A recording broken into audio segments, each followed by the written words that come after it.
My cheating wife freaked out and begged for forgiveness. She deserves what's coming. I discovered my soon-to-be ex-wife cheating about 7 months ago. Went through all the heartache, the denial, the pain, the pick-me attempts. I was seriously depressed for a long while. I never confronted her, but I was a total mess. She must have known I knew. She just didn't care, I guess, or at least I assume that. About 2 to 3 months ago. I was just done with it all, done with her, done with the marriage. I just didn't care anymore. I completely checked out of the relationship and started preparing for divorce and my new life to come. I avoided my wife as much as possible. I tried to stay out of the house when she was home. I would not engage in conversation when she asked me a question. Would only answer yes, no, or maybe, or I don't know. I even left the divorce lawyer's bills out in the open. She must have known I was checked out and preparing for divorce. Kids even asked me about it, even they could see what was going on. I even did the "we both love you" speech, "it's not your fault. Sometimes grown-ups can't be together anymore," etc. My wife was actually in the room and must have heard me talk to the kids. She didn't comment or object. I took her silence as consent. Anyways, a few days ago, I met a girl I used to know in school. Before I ever met my wife. We always had this tension between us, some kind of chemistry. We would always flirt and be touchy, but we never actually did anything about it. Let's call her Monica because I think she looks like Monica Bellucci. Monica and her family moved away before I found the guts actually to do anything about it. I regretted that for a long time. But I was young, shy, and stupid. I haven't been thinking about Monica for a long time, actually. I haven't seen her for years. But as soon as we met, the tension between us was palpable, even more than I remember, and communication was effortless. She actually asked me out. I explained the situation to her with my SUNY bank's wife. I told her I wanted to be officially separated before I started dating. Wasn't going to cheat. Monica respected that. She gave me her number and told me to give her a call as soon as I was done doing what I had to do. She told me she never married, and she was really excited to get to know me again. I was even more excited. The encounter motivated me to finally confront my wife and officially get separation and divorce going. I was really happy when I went home and sat down waiting for my wife. I was actually grinning like a lunatic when I asked her to sit down and told her that we had to talk. I told her I've known about her cheating for a long time. I told her I assumed that she knew I knew, especially since I checked out of our relationship for the last 3-ish months. She didn't seem to mind that I no longer cared. So I told her that I want to start dating and get on with my life. I concluded my speech with all taken into consideration. It's time for us to get divorced. Don't you agree? Her reaction was totally not what I expected. She started crying, not just regular crying either, like a desperate soul-breaking noise. I have never heard anything like it. She was blabbering excuses, asking for second chances, that the affair didn't mean anything. We could fix this if we try counseling, etc. I was a bit shocked. I thought she would be happy. I told her she could go and be with this guy without guilt. He is obviously more important to her than her family. If he wasn't, why go with him in the first place? She must have known this would destroy us. She can't possibly be that stupid, can she? I told her if she believed we needed to fix our family or our marriage, the time to do that would have been 7 months ago, before she had the affair. Now, it's too late. It's broken beyond repair. I don't think we had any problems in our marriage. She didn't talk to me. And I'm not a mind reader. So whatever it was, I had no way of fixing it. Since she started this affair with the other guy, she obviously thought something was wrong or missing. Something that was so wrong that it couldn't be solved by talking to me. Something had to be so lacking or so wrong that she was okay with having our children grow up in a broken home from there on in. If not, why do it? I clearly and calmly explained that there is no way for her to un-F this guy for the last 7 months. And there is no way to undo the pain and suffering she caused me. The pain she caused that made me arrive at this point of basically being indifferent. Or actually, I kind of hate her guts. I'm simply being civil for the sake of being able to co-parent our children in the future. I told her I didn't believe she even cared about me. No person that cared even a little for someone else would put them through this kind of pain. They would not betray them in such a way that she had done. Her telling me that she loves me has no meaning or credibility because her actions conclusively prove otherwise. She became completely incoherent at this point. I could not make heads or tails of anything she's saying. It's just a jumbled mess. In the end, I had to call her sister because honestly, I wasn't going to take care of her. Her sister showed up, and after I explained what was going on, she took her away. I felt tremendous relief when they were gone. Like I could finally breathe for the last time in 7 months. I don't know what I'm looking for here. She must have known this was going to happen. She must have wanted it. She can't possibly be that stupid that she thinks this behavior, these choices she made would result in anything other than divorce and a broken family. She is beautiful. She is smart. Our marriage was great up until she started her affair. I have accepted the life changes. I have moved past it. Now, she's pretending that she loves me, that she wants us to remain married in a family? What could possibly be her motivation to have this major drama at this point? What could she gain? I mean, she couldn't possibly expect us to try to reconcile at this point. Could she? It must be some kind of ploy. I just can't figure out what the effort is. I have lots of evidence of her cheating. I live in a European country, and this would mean no alimony or anything for her. Could that be it? Is she afraid I will out her? Could that be it? She wants me to feel sympathy so I don't tell people about what she did. Her affair partner is married, so maybe she's scared. I will tell his wife. I just can't get my head around it. Anyway, I just had to get this out of my head. I was hoping it would make more sense typed out, but no, I am just as confused now as when I started this rant. The cult of Abe Lincoln thinks you absolutely should tell his wife that he is cheating on her. I believe it's a sign of respect as a kindred spirit whose soul has been crushed by infidelity. I guarantee you will cause her pain, and I almost as much guarantee she will thank you for it. You have to think it's all about the kids at this point. I would strongly encourage you to focus on being the best father, and no matter how much it hurts, not to allow them to see that their mother has ripped your guts out and stomped on them. Kids are smart. They'll figure it out. Be the best man you can be for them. You'll regret doing anything less. As for Monica, hey, she sounds really cool, and she's understanding of what you have going on, which is awesome. I would advise strongly against rushing into anything. However, you have a massive variable changing your marriage, obviously, and it may be best not to upset the equation with another. I have seen many men sign up for the first replacement they can find, and most came out worse for wear. That said, you sound like you two have a great chemistry in history, so best of luck. After all, it sounds like she's willing to be patient. So why not? You'll regret it, if not. Lastly, and most importantly, dude, you owe nobody an explanation or apology for how you handled this. It's heartbreaking to learn your trust has been so badly misplaced and then have to confront the massive black hole in front of you.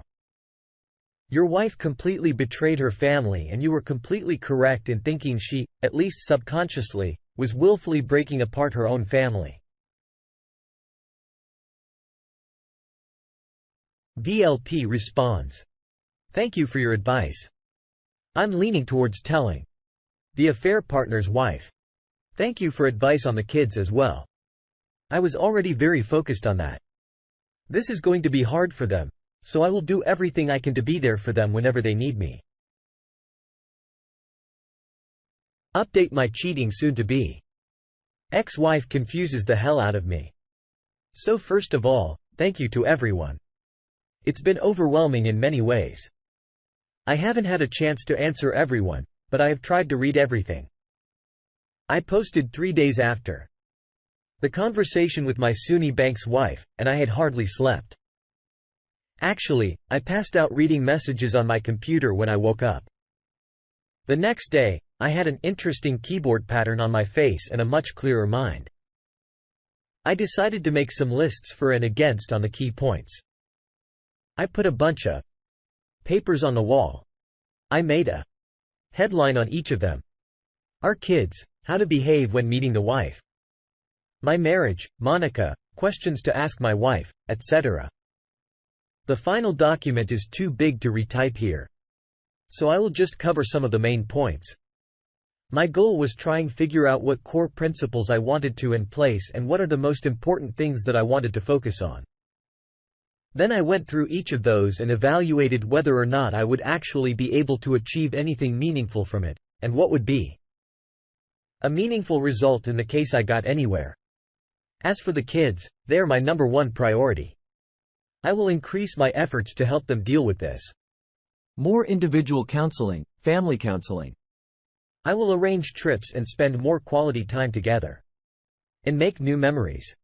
I will also involve the rest of my family on my side to drown them in love and help them through this. I will also talk to their teachers, coaches, etc. Want to make sure their support system is immediate and everywhere. I got an STI test, and I've also booked a DNA testing of the kids. Just thinking they may not be mine makes me very uncomfortable. But I have to make sure for their sake. If they're not mine, maybe there is some medical history they need to know about. What if they want to reach out to the real father when they get older? How will they see me if I don't act now to make sure? Hopefully, they are mine, and I will be stressed until I get it confirmed one way or the other.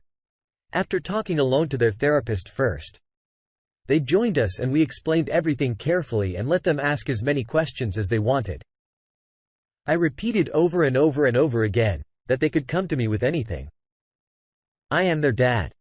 I love them more than anything, and I will always, always be there for them. Whatever they need, no matter what. As for my marriage, it came to the conclusion that I can never trust my wife again. Without trust, it's not possible to have a relationship. I also came to the conclusion that I do not love my wife. I don't love the person she has become. My love her used to be a very big part of me, but she killed that with the affair. It totally changed my perception of her. Maybe I could learn to love her again, but to be able to do that, I would have to want that. And to be honest, I don't want to. Better to end it and get on with our lives. I no longer want this marriage. I don't want our relationship. I don't want her. The part of me that loved her, the part of me that used to feel endless joy and happiness when thinking about her, that now fills me with dread and memories of pain. Actually, any thought of association with her causes me serious discomfort at the moment. Divorce is inevitable, I think, and I want to get it done as soon as possible. As for Monica, I talked to her a lot. I had some concerns based on the feedback I had here on Reddit. Maybe it wasn't such a good idea to jump into a new relationship. I also didn't want to bring her into my mess, and let's face it, my life is a total mess at the moment. She disagreed. She said life is messy. Might as well see how we deal with that together while dating. I found out why she never married. She was engaged actually. Her fiancé died unexpectedly in a work accident almost 5 years ago. This devastated her. And even though she had gone on a few dates since, she had not been able to form a connection with anyone. From her perspective, life is short and you have to take risk whenever a true opportunity presents itself. I explained how I don't want to start anything until after the divorce is official. I don't want to cheat while I'm technically married. She agrees and respects that. I also talked about how it could be perceived if we all of a sudden were an item out in the open for everyone to see. It would be easy to try to frame her as the home record. I don't want that. She agreed. And we will wait a little bit after it's official until we do anything. I feel incredibly drawn to Monica. This phone call is a borderline emotional affair in my mind, so I will not contact her again until I am done with legal separation. We agreed that I would get my affairs in order and contact when I was ready, and we would see what to do then. When I came to planning the meeting with my wife, I wrote down some principles on who I want to be. I would make every effort in my meeting with her to try to be that man, the man I used to be before all this. I decided I needed to stay calm. I would make every effort not to be cruel. I would keep in mind that all the purpose of this conversation was to move on with our life. The purpose was to be able to co-parent as good as possible for our kids. Still, I prepared a list of questions to try to understand her thinking to have this affair. And also, what was she thinking about moving forward? I'm not going to be deceitful. I was not going to give her false hope that there was a chance to reconcile just to get a post-op or some benefit in divorce. I have decided to act as fairly as possible. I will divide all assets with her equally. We will have 50/50 custody. Even though she has acted terribly towards me, I will not use her as a role model. I will act so I can stand by my actions today, tomorrow, 20 years from now. I hate her for what she did to me, what she did to us, to our children. I love the memories of the good times we had together while it lasted. And I love our children that we created and raised together. I will try to remember her in this light moving forward, not her cheating. I can't carry hate in my heart. So at some point, I need to forgive her so I can move on. Up until the point she cheated, I think we had a very good marriage. We would make love every day. We spent a lot of quality time together. We hardly ever argued. We sacrificed for each other willingly. I was actually very open with her up until I discovered her infidelity. I believe she was open with me as well, but now her actions show this is not to be the case. So Saturday came, and I went to see her. Her sister had warned me that she was not in good shape. She was not wrong. My soon-to-be ex-wife looked absolutely horrible. Bloodshot eyes, swollen face, unkempt hair. She looked many sizes smaller than I remember, like she had imploded into herself. I doubt she has slept or eating much this week. We all sat down and my wife was shaking almost uncontrollably. I felt surprisingly calm. I felt for her obvious pain, but not as a loving spouse. I felt for her pain, like I would feel for an actor in a movie I was engaged in. I don't know how to explain the feeling, really. They confirmed that I probably don't love her anymore. I just sat there and waited for her to collect herself enough to speak. She started several times but would break down crying. Watching her, it's clear it's not an act. I've seen her cry many times before, but never like this. I guess people can fake cry, but I doubt anyone can fake the look of crying non-stop for a week mixed with soul-torturing sobs and giant snot bubbles. When she finally started talking, it was like a dam burst. She apologized every second word. Surprisingly, she didn't try to excuse herself or shift the blame to me. Her sister cried as well and would from time to time berate her. It also became clear that her sister had warned her this would happen. Apparently, it's how her sister lost her fiancé a year back. I didn't know that. Her sister's cheating gave my wife a midlife crisis of sorts. She started to think about cheating a lot. In the end, it seems she did this because she got infatuated, a crush on the guy, and couldn't help herself. She never believed I would find out. Or that anyone would get hurt. It was a completely selfish thing. She was apparently very happy in our marriage. She convinced herself that she deserves this fling. And that I probably supported her choice if I knew how happy she was at the time. She convinced herself that this affair would pass, and we would all go back to living happy family lives ever after. She had no idea I had found out, and only when I started to check out, did she start to question what was going on. I learned she broke up with the affair partner about 1.5 months ago. The buzz had started to wear off. She gave me her phone to check, and she had blocked him. When I unblocked him, the messages dating back 1.5 months started pouring in. She had been trying to re-engage me in her marriage, but I hadn't shown an interest of having anything to do with her. Up until I sat her down, she was convinced that we would be able to find a way back together and that we would end up stronger than ever. When she looked into my eyes when I confronted her, she understood that this was probably the end of the line. The reality of it all hit her like a ton of bricks. I tried asking her some questions, primarily about what it was in her mind that gave her the right to do this to us, to our children.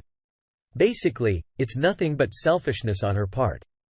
I realized, like so many of you pointed out, we'll never get the answers that I'm looking for because they don't exist. There is no acceptable answer for cheating. Therefore, I will never get an acceptable answer. I did, however, get closure in a weird way. I got to explain to her how badly she had hurt me, the incredible pain she had caused. I got her to accept it's her fault that our marriage is broken and that our children will grow up in a broken home. This gave me a strange feeling of peace. She had been reading everything she could about fixing a broken marriage after infidelity. She had a complete timeline of detailed confession signed and everything ready for me. I haven't read it. I just gave up to my lawyer. She begged and begged and begged for second chance. She would do anything, she said. I told her I didn't believe her. In fact, I didn't believe anything she said. I just don't trust her. She asked me what she could do to fix it. I told her she broke it. If she doesn't know, how can she expect me to present her with a solution? I asked her if she was in my shoes, what would she answer to that? If anything, these types of questions went back and forth for a while. In the end, she conceded that had the roles been reversed, she probably wouldn't forgive this either. I told her I had gotten an STI test, and then I would DNA test the kids. She completely broke down for about 20 minutes when she heard this. She insisted that this was the only time she had ever cheated or done anything out of line. Again, after some back and forth, she conceded that I had no reason to believe her. And if she was in my shoes, she would probably do the same. I asked her if the pair of partners' wife knew. She didn't know. She conceded that she deserved to know. I asked her if she would tell her or should I. She asked me if I would consider reconciling or marriage counseling as she told her. I told her no. But I said it would help her regain a tiny bit of respect in my eyes. She promised to tell the fair partner's wife and everybody else. She would go to HR as well and confess everything. Again, I told her I don't really believe her. She swore she would never be with anyone else and that she would never give up on getting back with me.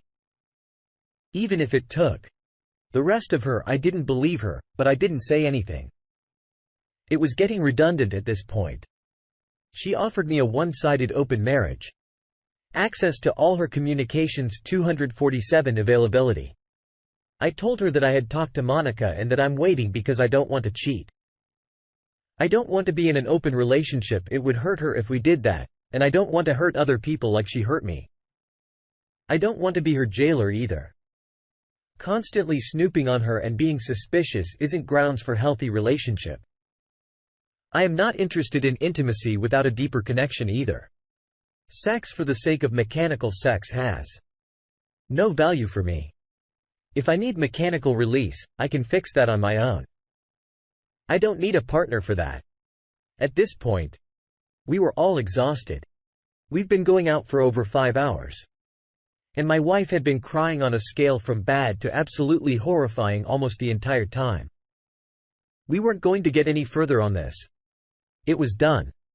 I told her very clearly that the love I used to have for her had died. I didn't recognize the person she had become anymore. Our family had died by her hand, and that I would go through with divorce. I told her she could not undo what she has done. The only way to avoid this result would have been to not start the affair 7 months ago. I didn't want her marriage back.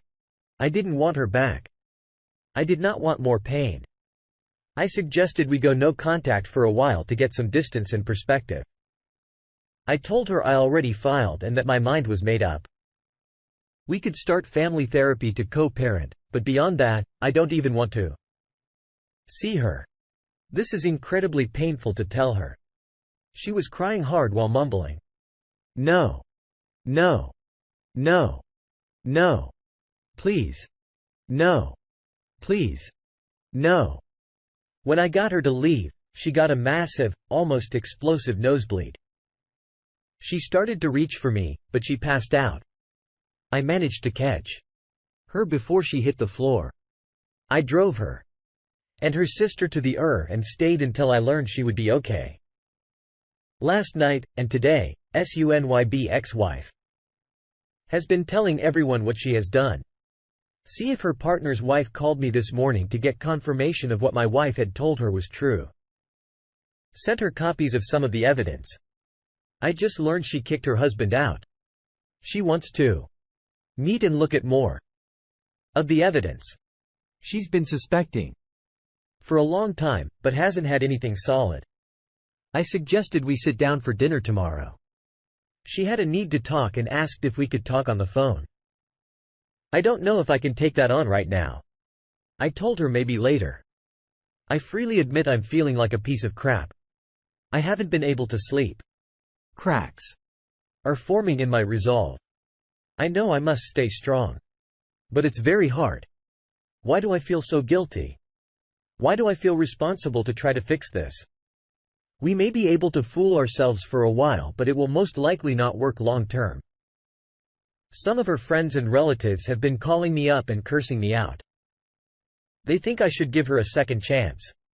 But in my mind, I am thinking, why drag out the pain? Better to get it over with so we can start to heal and build our new lives. So that's it. Nothing spectacular. No revenge, no resolve, no peace. No happy ending, just more pain for all of us.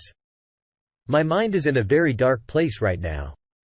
Don't know what to do, to be honest. Thomas J. Gatto has a closing remark. I've always had this perspective about marriage. It's a vase like you two are building, adding parts and decorating to make it the most wonderful vase. Until your student bank's wife threw it to the ground. And now is trying to pick up the pieces and rebuild it. Some pieces will never be found. And after you leave, she may try to show you that she is trying to rebuild the vase, but there will be cracks everywhere. And every time you may touch that vase, you will get cut.